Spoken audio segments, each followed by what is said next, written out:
Hoy vamos a sumergirnos en una idea que es, la verdad, fascinante. Vamos a explorar esa conexión profundísima entre nuestro estado interior, más específicamente el intestino, y nuestra paz mental y emocional. Veremos cómo un equilibrio bacteriano correcto nos puede dar serenidad, mientras que su opuesto, el desequilibrio, nos puede anclar en estados de ansiedad. Tal cual, arrancamos con esta pregunta, que es la que va a guiar todo este análisis. ¿Y si la clave para calmar la mente no estuviera solamente en nuestros pensamientos, sino, literalmente, en los billones de microorganismos que viven dentro nuestro? Bueno, resulta que dentro de nuestro cuerpo conviven dos estados completamente opuestos, casi como dos fuerzas que compiten. Por un lado está la eubiosis, que es sinónimo de armonía y equilibrio, y por el otro, la disbiosis, que representa el desequilibrio y, bueno, el caos. Vamos a ver cada uno. Muy bien, empecemos por el escenario ideal, ¿no? El objetivo al que se debería aspirar. Hablemos de la eubiosis y qué significa realmente tener un ecosistema interno que funcione en perfecta sintonía. La eubiosis es, en esencia, una simbiosis perfecta. Es ese estado en el que las comunidades de bacterias buenas, las beneficiosas, son las que mandan. Ellas trabajan en equipo con nuestro cuerpo, en una relación donde ambos salen ganando y así crean un ambiente de salud y cooperación total.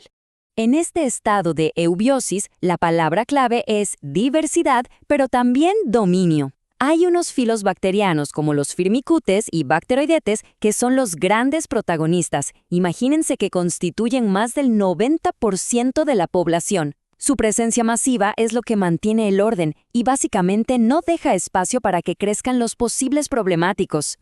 Y ojo, que esto no es solo una linda metáfora. Cuando la microbiota está en equilibrio, el intestino funciona literalmente como una biofábrica. Una que produce las moléculas químicas que nos hacen sentir bien. Ahora, prepárense para este dato porque es increíble. Si pensamos en la serotonina, ese neurotransmisor clave para la paz, el bienestar, ¿qué porcentaje se produce en el intestino? Pues entre un 90 y un 95%. No en el cerebro, como casi todos pensaríamos, sino en el intestino. Y todo gracias a estas bacterias. Y no se trata solo de la serotonina, ¿eh? En este estado de eubiosis, el intestino también produce dopamina, que está ligada a la motivación y el placer, y GABA, que nos ayuda a sentir calma y relajación. O sea, es el cóctel químico de la tranquilidad fabricado en casa. Pero, ¿qué pasa cuando esa armonía se rompe? Bueno, ahora nos toca pasar a la otra cara de la moneda para entender de dónde viene todo el caos interno. La disbiosis es, como se imaginan, exactamente lo contrario a la eubiosis. Es una alteración total, una pérdida de diversidad y de equilibrio. Las bacterias buenas disminuyen, y esto le abre la puerta a otros microorganismos, digamos, oportunistas y potencialmente dañinos, para que crezcan y tomen el control. ¿Y qué nos lleva a este estado? Pues los sospechosos de siempre. El uso de antibióticos que arrasan con todo lo bueno y lo malo, una dieta llena de procesados y muy pobre en fibra, el estrés crónico que altera toda nuestra fisiología y, claro, las infecciones que golpean directamente el ecosistema intestinal. Ok, entonces llegamos al punto clave. ¿Cómo es que este desorden en el intestino termina afectando nuestro cerebro y nuestro estado de ánimo? La respuesta está en una palabra: inflamación. Miren, cuando la disbiosis se instala, la barrera que protege nuestro intestino se empieza a debilitar. Esto causa algo conocido como intestino permeable. Es como si las paredes del intestino, que deberían ser una fortaleza impenetrable, de repente se volvieran porosas, llenas de agujeros. Y esto desata una cascada de eventos bastante peligrosa. Primero, la disbiosis. Segundo, la barrera se hace permeable y ¡zas!, se empiezan a colar toxinas y patógenos a la sangre. Tercero, el sistema inmunitario los detecta, se pone en alerta máxima y reacciona, generando una inflamación constante por todo el cuerpo.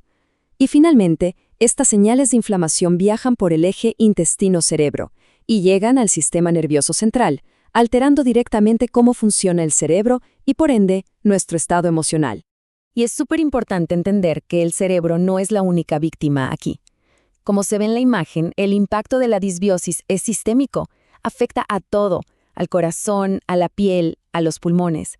Casi todo está conectado con la salud del intestino. Pero claro, su efecto en el eje intestino-cerebro es el que se relaciona de manera directa con la salud mental. Ahora, vamos a conectar toda esta biología con la experiencia humana. O sea, ¿cómo se siente todo esto? ¿Cómo se traduce esta bioquímica tan compleja en emociones que vivimos todos los días? Esta cita lo resume de una forma perfecta.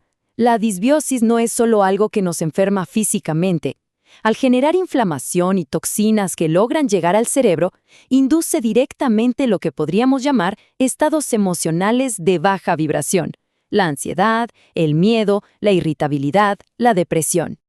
Y esto, la verdad, cambia toda la perspectiva. La ansiedad y el miedo dejan de ser simplemente ideas en la cabeza o una especie de debilidad psicológica. Pasan a ser el reflejo tangible de una bioquímica interna que está pidiendo ayuda a gritos, de un ecosistema que ha perdido por completo su equilibrio. Y aquí lo tenemos, el resumen visual de todo lo que hemos hablado. A la izquierda, el círculo virtuoso de la eubiosis. Un intestino sano alimenta un cerebro sano, y eso promueve un estado emocional saludable. A la derecha, el círculo vicioso de la disbiosis. Un intestino que funciona mal genera inflamación, estrés y un cerebro que tampoco funciona bien, y así se perpetúa el ciclo. Y con toda esta información sobre la mesa, la conclusión nos lleva a una pregunta que es muy personal y muy poderosa. Porque el estado de nuestro ecosistema interior no es un destino fijo, no es algo que nos toca y ya está. Es algo que se cultiva día a día con nuestras elecciones. Así que, sabiendo el impacto gigantesco que tiene, la pregunta final queda en el aire para reflexionar.